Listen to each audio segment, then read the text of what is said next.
इथे छान पूजेची पूजा वगैरे मांडून घेतली होती, म्हणजे देवपूजा वगैरे करून घेतली, छान फुलं वगैरे वाहून घेतली होती. आणि उद्या होता गुढीपाडवा, त्यासाठी मी पूजेचे ताट आधीच काढून घेतले होते, कारण वेळेवर खूप धावपळ होते. आता एक आठवते आणि एक आठवत नाही, अशा प्रकारे ताटात जे जे लागते ते सर्व घेऊन घेतलं होतं. आणि सकाळी वेळेवर धावपळ होऊ नये म्हणून रात्रीच करून ठेवली सर्व तयारी. आणि सकाळी लवकर उठून पूजा वगैरे आवरून आंघोळ वगैरे करून गुढीला साडी नेसवायला घेतली होती.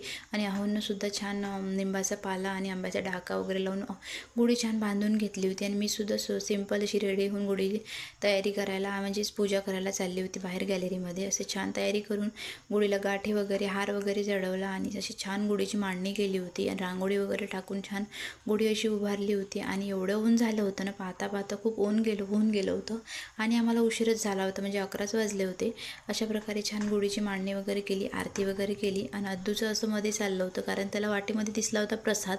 त्याला वाटलं मी तो कधी खातो आणि कधी नाही. तुम्ही बघू शकता त्याचं कसं चाललं होतं. आणि इकडे छान आरती वगैरे करून घेतली, धूपदीप देवाला दिलं, कापूर वगैरे गेला. आणि असे थोडेफार फोटो वगैरे क्लिक केले. आणि तुम्हाला आवडलं असेल नक्की लाईक करा आणि सबस्क्राईब करा. चलो बाय.